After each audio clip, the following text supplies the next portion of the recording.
Christian author writes, let parents find time to cultivate in themselves and their children to love for the beautiful things of nature. Let them point to the glory spread out in heavens, to 1,000 forms of beauty that adorn the earth. Family bonding spent in nature offers many benefits, including building confidence, creating a stronger emotional bond, improving communication skills, reducing behavioral issues, and becoming acquainted with the Creator. In addition, regardless of age and culture, exposure to nature may play an important role in health promotion and disease prevention.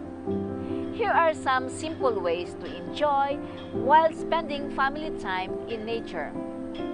Walk together, laugh together, eat together, share family stories, disconnect from digital world to connect with family and nature.